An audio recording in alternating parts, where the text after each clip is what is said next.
to our house music show every second Wednesday. You are now tuned in to WNUR 89.3 FM and HD1 Evanston, Chicago. If you're tuned into the radio, welcome. If you are watching live on our YouTube or our Twitch, welcome, welcome. This is the Vintage House Show Spotlight where we talk about anything and everything house music, and we talk about breaking news, we talk about upcoming events, and my favorite part, we talk to up and coming local talent, local house heads and or house heads in the making. I am so excited to introduce our DJ for the day, a local legend. Everyone, please make some noise for DJ AMG. Welcome, welcome. So glad to be here. Thank you for being here and live in studio. Absolutely. It's an honor. I've never been in an official setup like this. So yeah, really right. cool. It's a lot with the buttons and the microphones and the airwaves. It is official. You are official, honey. Let's get into it. So I want to introduce yourself and tell us how you got into DJing. Yeah, for sure. So I'm Asia, also known as AMG, and I'm a rather new DJ. I started with lessons in about October of 2024. There's a record shop out on the south side where I'm from called Miyagi Record Shop. Hey, shout out Miyagi! Yeah, shout out Miyagi! Shout out my teachers, Hamid and Eric, artists. So yeah, I really got started then, but I mean, my love for music stemmed from since I was a child. And our parents listened to certain music growing up, which was obviously house. They were Gen X in its purest form. And so I kind of gravitated towards that, and kind of so did my family. A lot of my siblings are also house heads. So a lot of it was rooted in house, disco, funk, soul. And so that's kind of what I had growing up. I remember like getting to high school and everybody's like, I'm the auntie friend because I still You're the auntie friend? I'm the auntie friend because I play all the 80s tunes. I still listen to house, but I really just decided to come into my shell with it, just in this past year, and it's been great. It's been really fulfilling, actually. So you've been a DJ for a year now? Almost. In October, it'll be a year. Yes. So I did about a 6-week class, and so we were there twice. Can you tell me more about that? Because you're not, I don't know if you're familiar with Tiger Milk, but that's someone who I DJ with a lot, and she went through the Miyagi program. So talk to me about what is it that Miyagi offers, and what kind of things did you learn for those who maybe never heard of it? Yeah, so what I really like about Miyagi is, number one, my cohort was probably about like 5 of us, including myself. So it's super intimate. You get a lot of one-on-one time, and you get to really bond with your other classmates too. And I think that was a really special part, because when you're learning something like DJing, it's like you don't recognize how intricate and complex the controllers are until your fingers are on that board. Yep. Yes, like there's so much to learn at once. So kind of having that small environment was super helpful. They also, really value the history of DJing too. So during classes, we got to learn vinyl. We actually started with vinyl. And we started with house tracks. I was like, okay. It's a sign. I'm finding my way. I'm finding my way. So we started with vinyl because, that's like the foundational real skill. Like you have to use your ear. You have to rely on your brain power in order to make something sound really good. And so we started with that. And then we moved on to digital, and we kind of just bounced back and forth. And over the course of the 6 weeks, you can essentially choose whether you want to do vinyl or DJ for your graduation. So yes, our graduation, we each have like 30 to 45 minute sets, and we go back to back, and it's like a really fun time. I invited my whole family, all my friends out. That is my so people sweet. Here were there. It was a great time.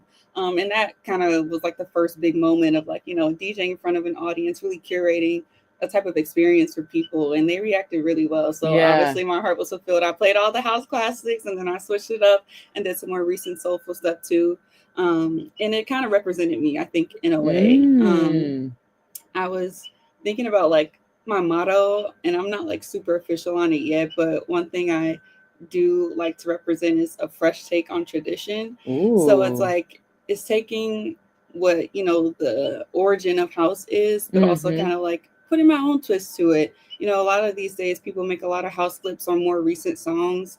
And I think that's good to kind of bridge the gap between like the older and the younger generations, because you have a song with the lyrics that you recognize over this like funky beats. So Right. you might as well turn up. So that's kind of what I want to continue to curate, I think. It's like within taking my this journey. nostalgia and making it fresh, making it you, Yes, making it yes, modern. yes. So that's what I'm all about. I like to play with different tracks. I even like Afro, tribal, like you name it. Like Absolutely. if you like house, you like house. So And house is so worldwide. It's so yes. global, and I think it's so cool. When I think of worldwide record shops, Miyagi is one of those Yeah. record shops because they carry such a vast amount of records. And if you've never been, like, you need to support this South Side Yes, business. Southside Record Shop. I think it's so great what they're doing, which is creating a next generation of DJs. Mhm. And so I really thank you for sharing your story and in your experience in the class. Yeah. I want to hear more about what motivated you to even want to take the class. What was it, a DJ you saw somewhere?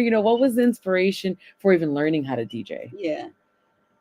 For a long time, again, I've always just really loved music, and I just pondered for so long on like what I could do to turn it into like an outlet for myself. Like all of my forms of connecting and expressing music were just through my headphones or like playing it on a speaker, maybe sharing it with other people in the car. But it's kind of different when you have a thought in your head that you want to take it into your own hands, I guess. Yeah.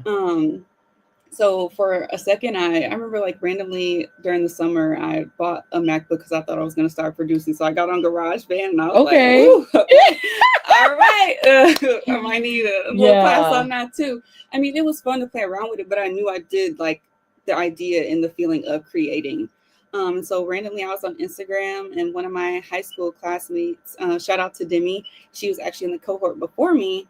And she was like, hey, I just graduated out to DJ classes. And I'm like, okay, this is the perfect opportunity for me to really get something like, constructed. And I get to learn about the history. There's so much more context to it. And I have so much respect and admiration for self-taught DJs. But I felt like for me, I just wanted a bit of structure for myself. Because at the time I was working like a crazy 9 to 5. It was super demanding. And I was like, I just need something to get me to lock in. Yeah. And so this was kind of like the perfect opportunity for me to just take that next step. And it's definitely been like a really great decision. So yeah, it was a calling, and then Miyagi created this concrete next step for you, it sounds like. Exactly.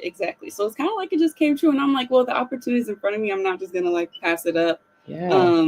I just was in the stage in my life where I was just done like overthinking decisions about like putting myself out there. Like I wanted a hobby. Like I just wanted something to do to kind of like have that, freedom of expression. So it just fell into my lap, and yeah, it's great.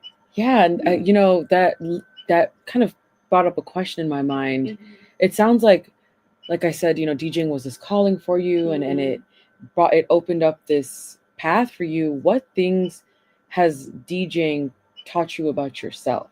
Oh, that's a good question. Wow. And I asked this, I'll give you some time to think about that, because I know that's like a loaded question. I asked this because you're in that first year, that kind of nice mark where you're still really learning so much about yourself. So as a DJ and how you want to show up. So what has... Oh, I've had so many lessons. I've had lessons about... Okay, talk about them. Yeah, talk about them. I'll go. Like, I've had a lot of lessons about like being not even necessarily prepared, but having the skill of like knowing how to pivot in any situation. Because as we were actually talking earlier, the way that I learned DJing was with the computer, and I had my controller on the side. When you go to clubs or really more official establishments, like they pretty much have XDJs, CDJs, where you don't necessarily have that exact same setup. So I remember my first ever gig, I was like, okay, I'll just bring my USB, like I'll figure it out, like I'll just plug it in. And I was like, I plugged it in, I was like, okay, this is not working. Like I hadn't even like logged into Rekordbox. I was solely a Serato kid. And so like having to learn how to switch over and not having my controller with me to even like have a plan B was like a huge learning for me. Because it's like, okay, either I'm going to rely on my ear or I'm going to take a long time before I even get up on, the stage. But that's not necessarily how you do business at the same time, right? So it's kind of like learning the ways in which you should kind of take risks. I think that was in Pivot. I think that was a big lesson. I think another big lesson is also just like not letting the environments that you're in dictate your music taste. I found myself DJing at, lounges with kind of the same crowd. So when I was starting out, a lot of my crowd was like the original house heads. They're like The old heads, yeah. hardcore Gen X, like they're looking for the Yeah. classics and all that stuff. And so I noticed as I was practicing more, like I was kind of boxing myself in a little bit, and Mm. I hadn't focused on the Afro tribal. I hadn't really focused Yeah. on like the slower soulful stuff that I listen to on a daily basis. So you know, it was just exercising my right to like switch it up whenever I There wanted to, you because go. that's what felt good for me versus like trying to like overly, you know, Appease the crowd. appease the Hmm. crowd. Which I, again, you know, there's a balance between it For all for sure. sure. Um, but I found for a second that I was like kind of constricting Yeah. myself when really Well, I because had this broad range of music that I could pick from. So on one hand, you do want to make sure the crowd feels recognized and people love to sing along or recognize a song, right, right? yeah, But then if you're playing too much for the crowd, you start to lose your voice. yeah, And that's, I think, that takes some DJs years to figure out yeah, is right, how do I DJ in a way that is still authentically me, but also engages the auntie in the crowd or right, the person who maybe has never heard of house music. Because here's the right. thing, I think as DJs, yes, you have to play what people want to hear, but you also have to play the things they didn't know they wanted to hear. And Right, sometimes that's you take them around the world. You play right. the Afro, you play the tribal. I've heard you bring up this Afro sound a few Yeah, times. yeah, yeah. What are some inspirations or who are some producers, artists that you like to throw in the mix? Ooh, so I really like Cairo. I really obviously love Black Coffee. Oh, shout out Black Coffee. There's another guy from South Africa. His name's Kilo DeSong. He's like Okay. phenomenal. He's like only 30 and he got like 10 albums on Spotify. Like he runs it Yo, down. love that. Let's see who else. There's another guy. His name's Bodhisattva. Okay. I think he might be from South Africa too. Now he's definitely South African Africa has because a grip on yes, the Afro yes, house scene. I don't know what they're putting in the water out there, they're but putting something in those house there. producers are so good. Yeah, they definitely have an ear for sound. You can tell it's like a South African like type of vibe too once you Yes. listen to it. So that's one of my dream places. Like I've always wanted to go. And even outside of house, like I'm a piano fan. Yep. So Talk about there's it. yes, give me Uncle Waffles, Yes. TXC, like Tyler ICU, like I love all of them. But and that's the go. It's like it just goes to show all this stuff is universal. The difference is 10 beats per minute. Like, you know what Right. I mean? Exactly. Yeah, so it's like all of it's a groove. So yeah, that's what I'm trying to like get into. I'm just trying to like embrace like Mm-hmm. the world of music around me, obviously without getting like too overwhelmed at the same time. Because Yeah. another thing I learned with DJing is that like you really have to practice and know your songs Mm-hmm. because that's how you create like a seamless blend. At least in my opinion, like I can freestyle a bit, but I know that when I like, you know, really practice my songs, understand the structure of them, that I can make a better mix. So it's like Absolutely. all the things at once. I remember when I first started DJing, which was 6.5 years ago now, Oh, nice. I used to feel like I needed to play new music all the time. Yeah. And it wasn't quote unquote preparing if I hadn't downloaded a bunch of new songs. Yeah. And then I quickly realized that it's so important to know your library because Yeah. if you're playing a bunch of new music, you're not familiar with where there's certain breaks or where certain things, come in and come out. And Yeah. that does sort of translate to It the crowd, does. whether they realize it or not. You can kind of tell when a DJ is like, hold on, like we're spending so much time trying to figure it out instead of just Bring grooving. it in, Yeah, you can right? tell Yeah. when a DJ knows their music by how much they're having fun up there and how much they're like Yeah. singing along or Yeah. dancing along or I love when I see a DJ like hitting the drums because this is Yeah. exactly where the drums come in. Yeah. That's an important part too. Yeah, it's definitely a way to engage your audience, and that's also something I want to work on too because you know, being a new DJ, your nerves kind of take over at some point versus the enjoyment. And so for me, it's like the more that I DJ around different crowds, I do feel like the easier it gets because once you're in the zone, it's just kind of like, Yeah. let me just take you out for the ride and call it a day. Like it doesn't have to be super intricate. Right. But I was talking with one of my sisters the other day, and she was like, you know, she was talking to a DJ, and he was saying, you know, sometimes he doesn't even like mix songs like off of like just the bass 1, 2, 3, Mm-hmm. 4. Like he might mix some songs off of like the saxophone on one song and the flute in another. Like he really knows how to like pick apart the song. So I'm like, okay, I'm seeing the levels that you can get to in order to make a really good mix. So that is something that I do look forward to. It's just like really getting to know my songs so well that, you know, that it's just like fluent. It's like For learning a sure. language in a way. So You're getting to know the songs, the software, the yeah, physical equipment. yeah,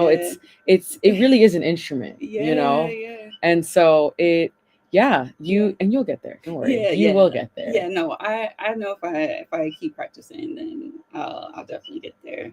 And Did you mentioned that Yeah. you were from the South Side, correct? Which Yes. part? Rep your Yes. city. Okay, I remember I You're part of the said. city, real quick. Yes. So my grandma, she stayed in Roseland, so I'm actually a Hunters baby at heart. Oh, we love But I didn't it. bopped around. I'm Auburn, Gresham, Chatham, Okay. all of the things. I actually live in South Loop now, so that's not necessarily South Side, but I didn't go too I mean, far. No, South is in I the didn't. name. I didn't go over downtown. Like once you get past the north side of Right. downtown, I'm like, okay, you might be up north, but Right. I never veered too far. I never veered too far. Mm-hmm. So yeah, Southside was always huge for me. Like all 87th Dan Ryan Woods, barbecues Yeah. out there, somebody's backyard out south, Right. like just always the same vibes. So that's kind of honestly a lot of what my house music experience was, especially when I was a kid, because obviously like Yeah. I couldn't go to like Chosen Few or like Mm-hmm. the 21 plus, house Right. events that are in like the clubs. So I actually feel like it was really raw, like and authentic to the way that I got to experience it, which I really appreciate.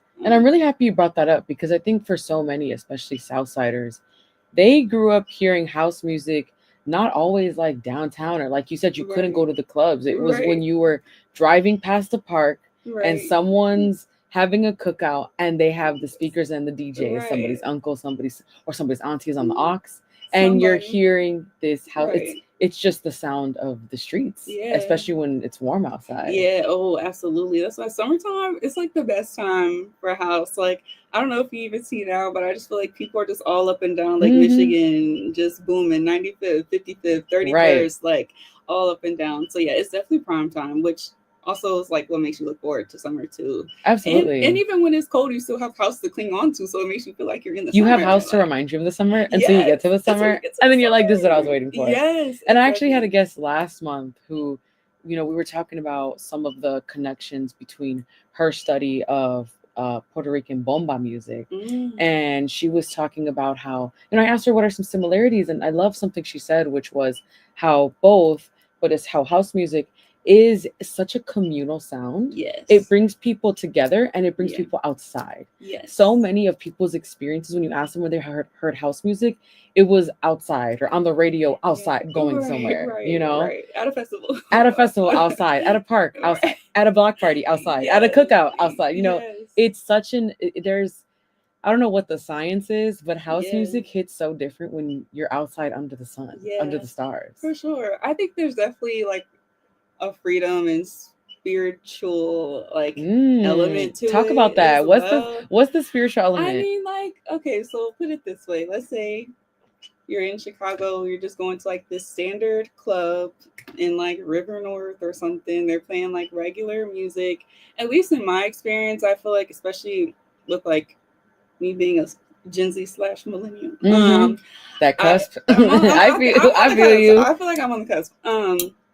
It's a different vibe. I mean, you might hear music that you like, but people might just be mouthing the words. People aren't necessarily moving. They're not It's kind of feeling like, it. Mm-hmm. yeah, like what you here for? You know what I Right. mean? Versus on the flip side, it's like once I actually started going to like house events 21 plus, like as a young adult, I finally started to understand that like people don't care about how they look. They don't care about what they got Right. on. They don't care about really much of anything as far as how other people perceive them. And I think that's why house functions are so fun. It's because it's like everybody's kind of in their own world, taking their own journey, but we're all doing it Mm. together. And I think the communal aspect of it is kind of like what brings the spirit there. Like, Yeah. I mean, you can house and jack on your own, but to have I'm super excited to go to Chosen Few on Saturday. I know it's Yeah. gonna be hundreds of Shout out people. Chosen Yes, Few. shout out Chosen Few. If you are going to Chosen Few, make some noise in the chat. Let Make us know who's some gonna noise be in the there. chat. Yes, I love Chosen Few, but it's just again one of those like things I look forward to every year, where it's like Mm-hmm. I know people are gonna be just there to truly have a good time Mm-hmm. and not necessarily care about like what the world thinks. It's just about feeling the music and like going through whatever you're going through. People get emotional dancing in the house. Like it can get real out Absolutely. here. So it's just like it's also about like a respect thing too, and people feeling vulnerable enough to like express those feelings as they're supposed to be having this really amazing time at the same Yeah. time. It's like it's a really cool thing to watch, especially when there's like older people that might be your parents' age Mm-hmm. there as well. Like it's a cool representation to see outside of like maybe what you know at home or in Yeah, your or close what you circles. see at these venues, or Yeah, at these enclosed establishments, to exactly. see these people of all ages. I love to see it's like all these different rhythms, but one pulse. Everyone's in there. Some Yes, people are hitting a two yes, step. Some people are giving us a yes, 32 count. Some yes. people are, just in their seats. But Right. it's so cool to see how everyone's connected through this one groove. Yeah. And so, shot, I am jealous that I am missing the chosen few. It Ah, is one of my favorite things to go to. My sister's getting married, so I get oh, it. milestones for sure. Once in a lifetime opportunity, I guess. Yes, yes, But yes, but yes, best believe I'm back there again yes. I will next see you year. 2026. We in 2026, we're there. there. So it sounds like you got a lot of inspiration from some of the classic, Mhm. house songs, house DJs. Who are some people that you're inspired by now that you feel like really define the future of house, whether it's DJs or Mm. producers? I want to hear, especially as a younger DJ, Ooh. who do you feel like is making waves for the future? Ooh, making waves for the future. Oh my gosh.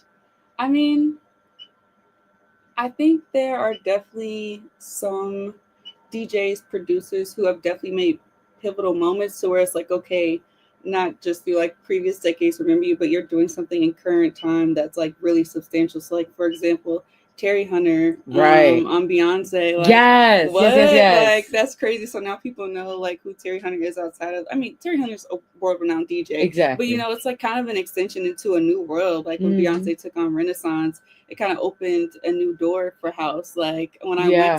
I went to the concert and it was house down. So to see that influence on the crowd, and there probably are some new house fans within that, and like Terry Hunter was like a pivotal Right. DJ producer in the midst of that. Um, in terms of like younger people, I'm trying to think. Some people that I recently well, number one, my DJ teachers, Hamid and artists are like Yes. two of like the most amazing DJs. Like they just have curation selection down to a Hmm. science. Artist is also insane with like scratching and like Yeah. those competitions and stuff. Like Yeah. he's like a No, competitive artist DJ. throws Yeah, down. he throws So down. casual too. Yes, and it's just like I'm so glad that people can experience that type of, it's like it just feels like it's DJing at its truest form, Yeah. and it makes me happy to know that those kind of things haven't really been lost within the DJ world. Some like recent DJs that I've even met, Yana Lynette is also a really good DJ. She does a lot of good house. And then you have Harlem Masimba. They're also a really good DJ. So we kind of started together. And so Mm. these are like really small and like niche people that I just know that Here in aren't Chicago? here in Chicago that aren't Whoa, okay. necessarily even like, Yeah. on like the global map yet, or maybe they are at this point. Like Yeah. everybody's really on their own journey and has different connections. Sid Falls is also another Hmm. really great DJ, and they do a lot of sets overseas, And like they're just like the underground royalty of yes, Chicago like their and beyond. sets are so good, and so it's really cool to like have inspiration by people that you just like literally Yeah. know as well. And I'm like, whether your influence is like smaller within your community or broader, I still consider that an impact, Yeah. because you never know whom you may run by, who may just walk past your set, just in passing. There's so many ways that humans can interact, whether it's directly or indirectly. And so for me, I just feel like anybody who's doing Hmm. it and understands the essence of it is like a winner in my book. So Yeah. yeah, Wow. Thank yeah, you for that. Oh, yeah. thank you so Absolutely. much Mo for this. Mami, out here killing it. 6 years in the game. Thank But you. yeah, like that's really how I feel. Anybody who really just understands the essence of like having a musical experience. Yeah. Like And I like how you said, even with Terry Hunter, he's been in the game for so long, but yeah, there's always like, if you really love something, you're going to find new ways, yeah. or make it fresh over and over and over Right. again. Yeah, And the so, passion. When you have a passion for music, I think it can really take you as far as you want to go when it comes to DJing. Like yeah. I always tell people, like, oh, I want to start DJing. And I'm like, if you love music and you have a passion for making things sound a certain way, that alone will get you to where you need to be. Because Yeah. once you see all the equipment and all the controllers and mixers and softwares, Yeah. you're gonna learn it because you want to figure out how to make that sound like Yes. that one SoundCloud mix that you Exactly. keep listening to over and over again. You're gonna figure it Right. out. And so that's what I think is like the most amazing thing about DJing. And I feel like I've also started to see a lot of newer DJs, period. Like, I mean, on TikTok scrolling, people posting their little mixes and transitions, Right. like people who just aren't even doing it to broadcast it. People are doing it just like as smaller hobbies. And I think that's just as appreciated. So absolutely. I love that. I'm a firm believer in like not gatekeeping DJing. Everyone's always like, there's too many DJs. And I'm like, and what's wrong with that? Like everybody eats. Everybody eats. There's so much, even if we're talking about like money competition, there's so much money in this world circulating like there. If you find more likely than not, every DJ is gonna have their sound, their thing, you know. Now, if you're DJing to sound like everyone else or to sound like top 40, then okay, that's different. Yeah, but and like, also that type of stuff catches up to you, right? So you get tired of it really quick, right. And so I'm a firm believer of like everyone can be a DJ, everyone can find their sound, their thumbprint, and 100%. Rock. 100%. So we have some friends with us. I'm about to put everyone a little bit on the spot. Yes. I want us to go around the room, or actually, I want you to think about it. Tell me your name, where you from, and your favorite house song or house producer, house track. It could be of all time. It could be like, you know, something old school, something your mom used to play. Just it could be something new. I see you open up that Spotify, that SoundCloud. Do it. So what's your favorite house song, house track of all time? Of all time? That is extremely difficult. Of all time? Like, how do you pick just one, right? I know. Okay. Favorite of all time? It's really like, oh my gosh, if I pick one, I mean everything else. Right? No, but there's no right or wrong answer, because for me it depends on the month, of the day, so it does. The season. Yes, the week. The hour. I'll run some on repeat for sure. So this one song that I definitely had on repeat and I couldn't stop listening to, and somebody in here will definitely attest to this. I'm screaming. There's this song called I Ain't.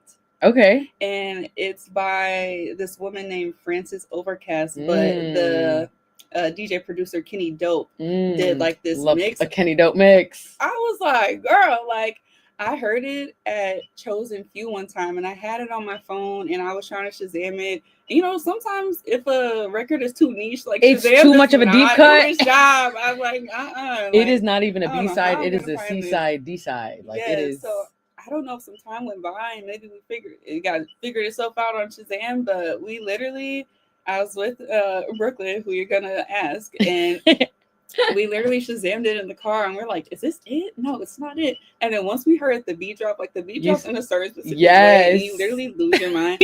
And so I had that on repeat. It was probably like number one in my on repeat playlist on Spotify for like a good couple months. I'm not gonna lie, but it's like the perfect up tempo. Okay, it's like thick, it's like, but it's not too noisy. It's just like it's just the right amount of power. Right. Yeah. Kenny Dope, I swear. Shout out Kenny Dope. Kenny Dope is crazy. Shout out to Kenny Dope. Shout out Louis Vega. Shout out Rap Rosario. All those like that world is just like it's amazing. So yeah. All right, who's next? All right, come up to the mic. Introduce yourself. Where you from and what's your house track? This one, right? Ayo. Brooklyn Sky here. I'm from the west side of Chicago, and that's very difficult. Right, that's like one of the most difficult questions that I've been asked. But right now, I mean, honestly, forever it's been "Tell Me All About It" or what's it? "Tell Me All About It." Natalie Cole, White Label remix. Yes. Beautiful song. White Label. Yeah, White Label remix. That's one of the most beautiful songs that get me going crazy every time. So. Love. Okay, thank you, Brooklyn. Yes. Come on. This is my sister, Amari. Hey. Hello. Hi, my name's Amari. I'm Asia's little sister. And for me, my all-time favorite song, like number one all-time, every genre, is "You Saved My Day" by Cheryl Lynn. So hearing that in any mix, however they want to chop it up, she would in every mix. I'm always down to hear that in every house song. So that's my all-time favorite. But I will say what I've been playing a lot though is "Paradise" by Change, which I also really like to hear. I like that track. That's been really heavy on my repeat, but all time Cheryl Lynn, "You Saved My Day" every time. Period. See, you see that old soul? Yeah. No, it's in both of y'all. Okay. You want to share? Come on. Step on up. T. So your name, where you from, and your song? I'm T. I'm from the South Side. Honestly, I'm very new to house. I think my first time even experienced it was like last year in January, and it was because of Asia. Yeah, it's never too late to become No, a house it's head. not. And now I really listen to her mix, or like something on SoundCloud, because I don't know that much about house. Like literally, like she plays it all the time, so it's whatever she likes. Because at first, like I went to California Clipper, I think, and I didn't like it was like newer house, and I didn't like it. And I was like, oh, like what's wrong with the DJ? And she was like, girl. and then like they play something different. I was like, wait, I like this. Yeah. And then she started inviting me to more house stuff, and I was like, oh, like I like this. And then she's like, oh, this is house music. So then I think that's when I started liking it more. So now we do go to stuff, but I have no idea of any names. Right. You just like period. I'm just like vibing. House music. Yeah. And we need that. Back so you can show your shirt on the camera. What does the shirt say? Hey, okay, DJ AMG merch. Yes, I love that. Love that. Okay, I'll answer. Mine is No Way Back by Adonis. Ooh, I know Adonis. That so is yes. Acid House. I love me some Acid House. Yes, like, I'm getting into acid and deep for the whole I love some deep acid house. And so but the thing is, like you said, it could change on any given day. So like that's right now the fixation. On the vibe, yeah. So where can we follow and support you before we get into this mix? Where can we follow, support you? So my Instagram is Asia the Great. I'm still working on if I want to change it to DJ AMG, because it's been Asia the Great since I've been in like 7th grade when Instagram first became a thing. So stay tuned. Just follow me at Asia, ASIATHEGREAT. Facebook, I'm just like my name, Asia M Green, but I do post a lot of stuff on there, especially because like some of the audience that has started to listen to me, a lot of them are on Facebook all the time. So you can add me on there. I'm really friendly. On my SoundCloud, you can follow me. It's DJ AMG. I'm there. Like the Vins. Okay, so this is the other thing. This is how it started.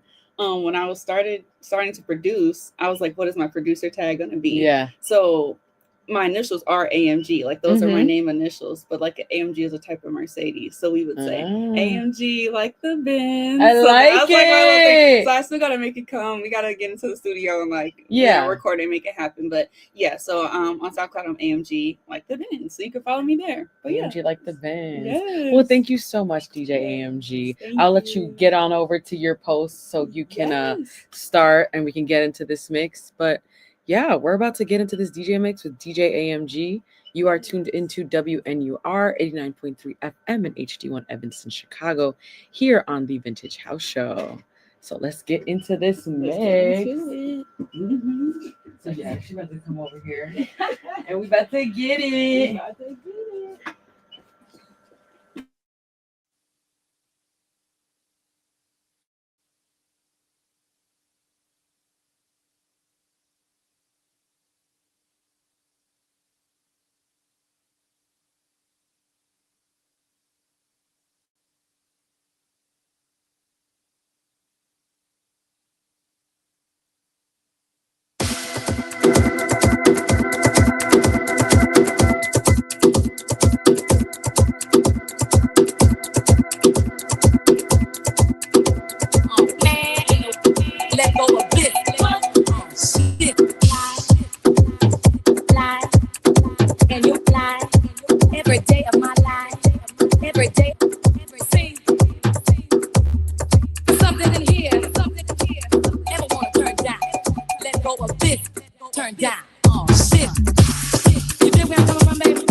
where butterflies rest easy. Talk about Moses and Mumia, reparations, blue colors, memories of shell top Adidas. He was fresh, like summer beaches. Sweet on my mind, like.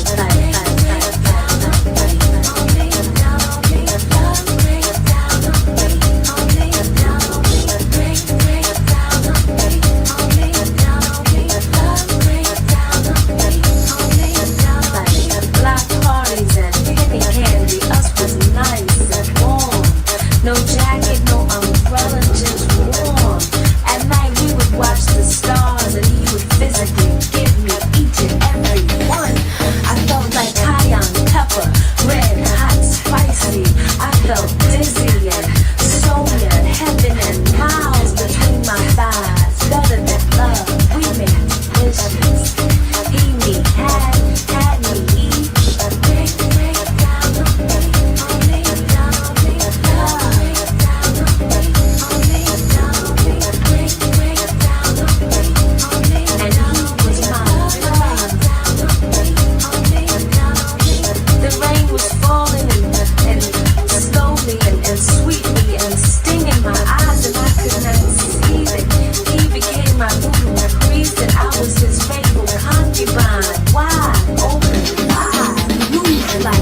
wishing for this moment to with you. I wanna with you.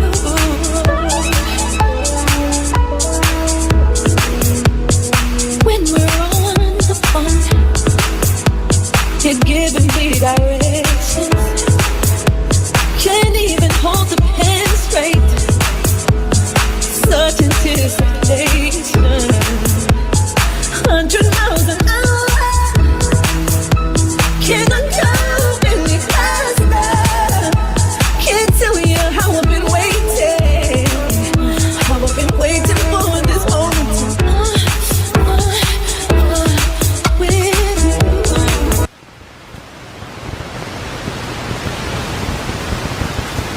Looking back on when I was a little nappy-headed boy, then my only worry was for Christmas what would be my toy. Even though we sometimes would not get a thing, we were happy with the joy the day would bring. Sneaking out the back door to hang out with those hoodlum friends of mine. Ooh. Read it at the back door, but though I thought I told you not to go outside. Trying your best to bring the water to your eyes, thinking it might stop her from whipping you behind. I wish those days could come back once more. Why did those days ever have to go? I wish those days could come back once more. Why did those days ever have to go? I wish those days could come back once more. Why did those days ever have to go? I wish those days could come back once more. Why did those days ever have to go? I wish those days could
Shout out to DJ AMG who just took us through a wonderful house mix. Make sure you follow them at Asia the Great, ASITHEGREAT on Instagram. You are tuned in, and I am signing off for the Vintage House Show right here on WNUR 89.3 FM in HD1 Evanston, Chicago. This is DJ Mami, your host, wishing you a fantastic and wonderful night.